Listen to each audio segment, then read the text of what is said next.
La narrativa hispanoamericana experimentó un auge extraordinario en el siglo XX, y bajo esa perspectiva la novela se convierte en un medio para la búsqueda y la expresión de la identidad americana. Antes de esta época llama la atención la ausencia casi total de las novelas americanas. Existen varias excepciones a este vacío de 3 siglos, como Periquillo Sarmiento de Fernández de Lizardi o algunas novelas románticas como María de Jorge Isaac, Amalia de José Mármol, Soledad de Bartolomé Mitre o Esther de Miguel Cané. En la novela hispanoamericana podemos distinguir dos etapas: la novela realista a principios del siglo XX y la renovación narrativa con los escritores del boom después de la década del 60. Vamos a dar inicio a la explicación de lo que es la etapa de novela realista. En las primeras décadas del siglo XX, la novela hispanoamericana imita los modelos de la novela realista y naturalista del siglo XIX español, aunque con notables diferencias, como veremos más adelante. Según la temática, podemos clasificarlas en 3 grupos: novela de tierra, novela indigenista y novela de la Revolución Mexicana. Antes de comenzar a explicar qué es la novela indigenista, hablaremos un poco de los otros 2 tipos de novela realista. La novela de tierra tiene como tema común que trata sobre el intento del hombre de dominar la todopoderosa naturaleza americana, que acaba normalmente con la derrota del hombre. Entre una de sus principales autores y obras tenemos a José Eustacio Rivera con La Voragine. En lo que comprende a la novela de Revolución Mexicana, esta se caracteriza por tener el testimonial como punto de partida. Tiene un lenguaje cercano al del reportaje periodístico, porque su correlato literario aborda el tema argumental de sucesos de la revolución, en este caso mexicana. Dentro de los autores y obras principales tenemos a Mariano Azuela con su obra Los de Abajo. Ahora sí vamos a dar inicio a la explicación de lo que es la novela indigenista, que es lo que nos interesa en esta exposición. La novela indigenista también muestra interés por las condiciones de vida de las clases oprimidas, los indios y los mestizos. Estas obras denuncian la injusticia social y la explotación que sufren los indígenas y los problemas raciales de la sociedad americana.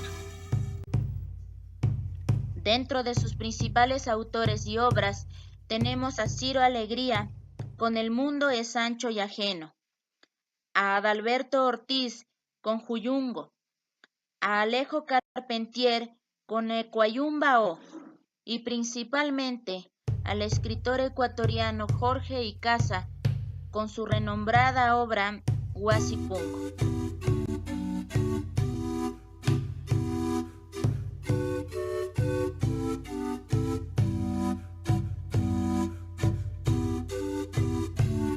Jorge Icaza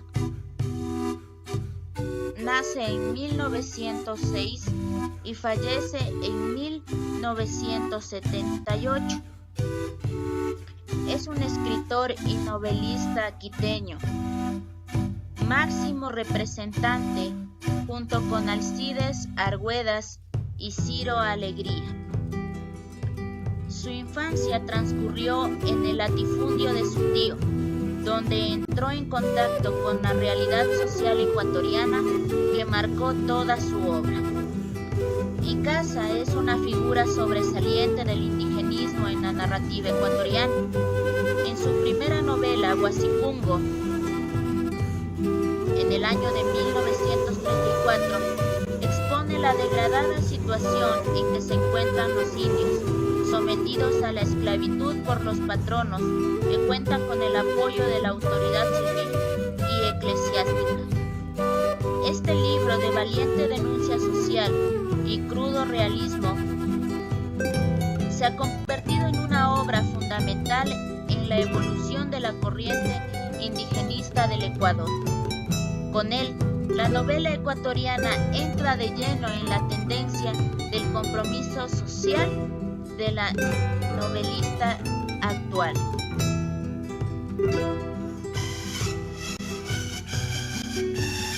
Antes de proseguir, vamos a leer una frase hecha por Jorge Icaza Coronel. Hay que tener cuidado al elegir a los enemigos, porque uno termina pareciéndose a ellos. ¿Pueden decirme ustedes qué reflexión les causa leer esta frase?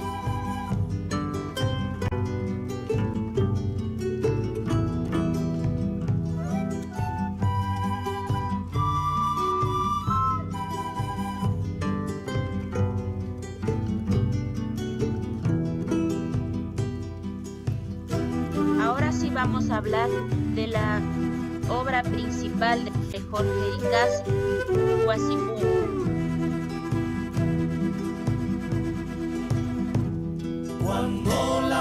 Expone la degradada situación en que se encuentran los indios sometidos a la esclavitud por los patronos. La historia transcurre en Ecuador en la primera mitad del siglo XX, siendo sus personajes principales los indios de los Huasipungos, con pedazos de tierra del terreno inservible, los cuales eran dados por los patronos a sus trabajadores. Es una de las obras más representativas de la literatura indigenista, movimiento que precedió al realismo mágico y que enfatizaba un realismo brutal.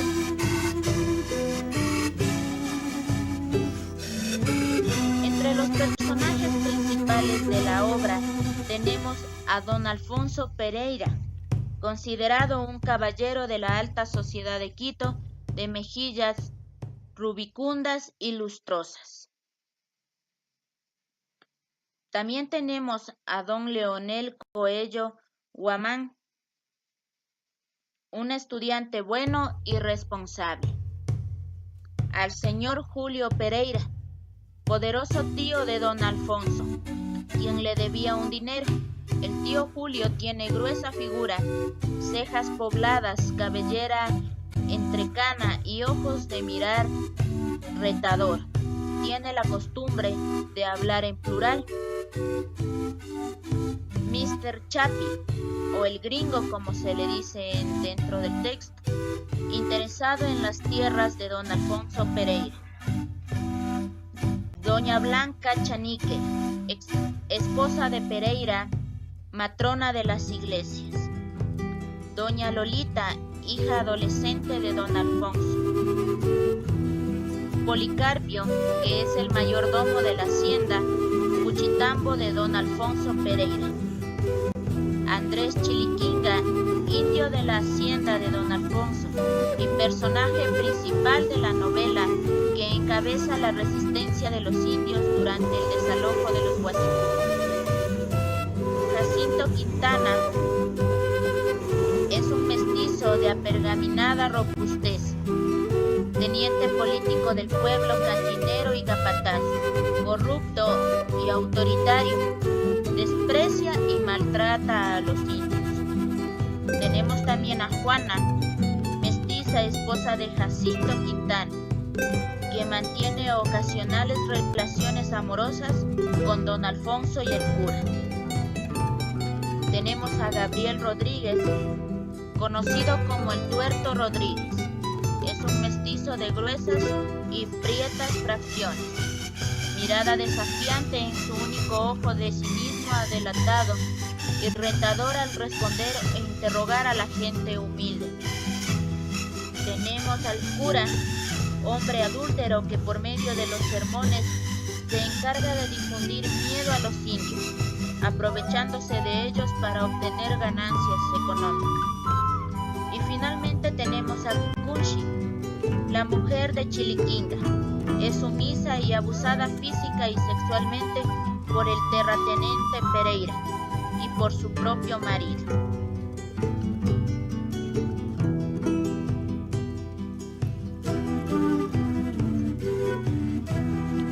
Para hablar un poco del argumento de este texto, diremos que don Alfonso Pereira es dueño de una hacienda en la ficticia localidad de Tomachi, a la cual no suele dirigirse, pues prefería vivir en la ciudad con su esposa e hija y tener una vida hasta cierto punto cómoda. Presionado por las deudas de sus acreedores, entre ellos su tío Julio Pereira, este le propone un negocio: ir a la hacienda, trabajar la tierra, organizar todo para la explotación de petróleo y ambientar al pueblo para la expropiación de petróleo.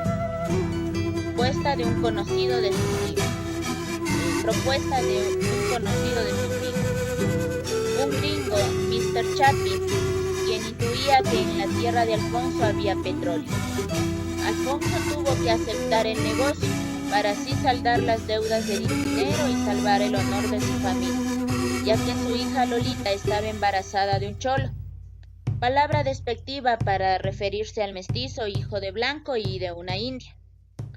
Al llegar a la hacienda, Alfonso, por las presiones de su tío, comienza a maltratar a los indígenas, los explota, los esclaviza, los deja sin alimento y los despoja de los guasipungos sin tener ninguna compasión. Además engaña a todo el pueblo creyendo que él va a traer el progreso a Cuchitambo, cuando en realidad solo realiza la carretera para sus propios fines. Los hechos que son iluminados en la novela son narrados a través de diferentes puntos de vista.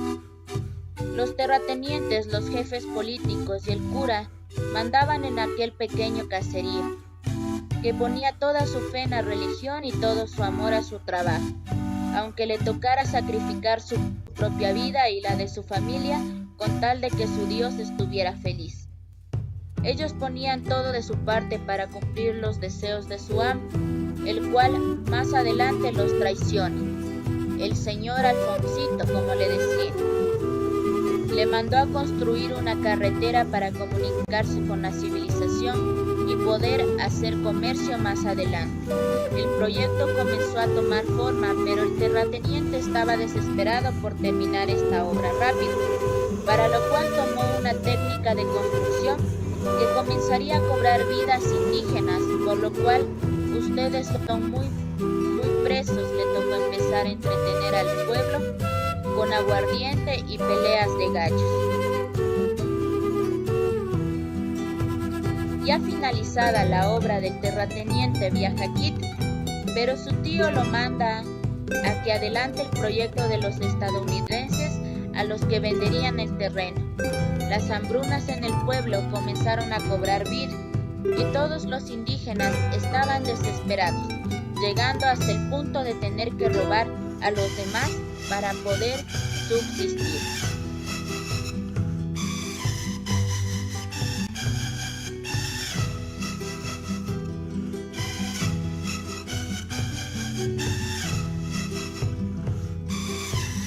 Las condiciones en que vivían aquellos sujetos eran deplorables e inhumanos.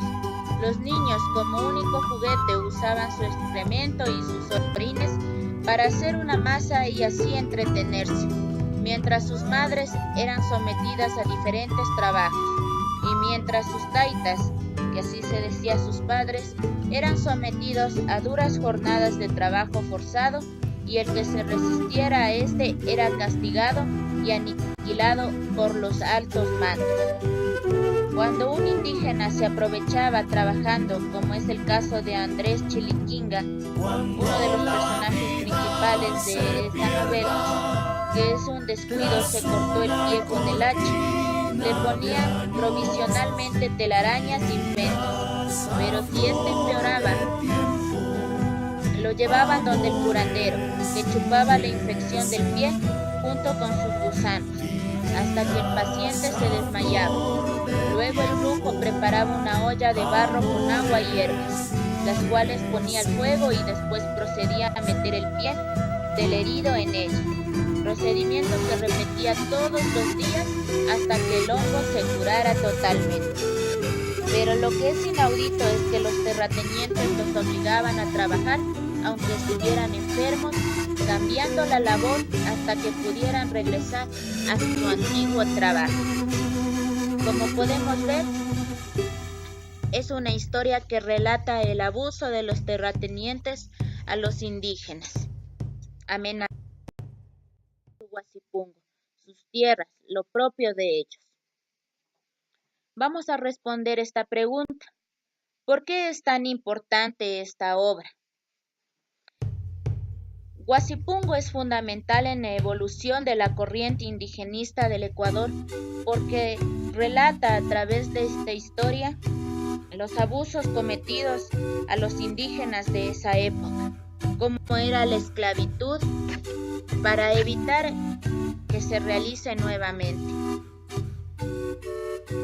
Al ser un libro que relata la valiente denuncia social y el crudo realismo de esa época, nos hace pensar y reflexionar sobre si volveríamos a ser como las historias que relata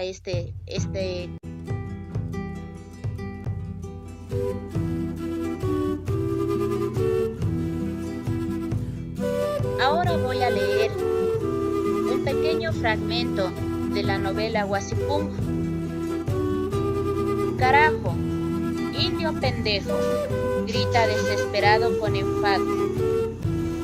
El amo, ajustando las rodillas y cogiéndose de la cabellera cerdosa con habilidad de jinete que se aferra al potro. Se endereza el Andrés, chorreando lodo. El frío no le deja sentir el daño que le han hecho las espuelas en las costillas por temor. Le sugiero que compartan con sus compañeros y con el profesor qué piensa sobre el modo de hablar indígena y para qué cree que lo hace así el autor. Cabe destacar que todo el libro de Guasipungo está escrito en la forma habitual en la que habla un indígena ecuatoriano, y esa quizás es la razón por la que ahora no se la utiliza como un libro de literatura dentro de las aulas de clase, ya que la forma en la que está escrito, en la que está diseñado, en la actualidad es motivo de burla para el estudiante. Yo sé que muchos pensarán que es una magnífica obra y como está relatado lo hace mucho más impresionante, pero los estudiantes en la actualidad prefieren burlarse o hacer cháchara de lo que es este tipo de expresión indígena.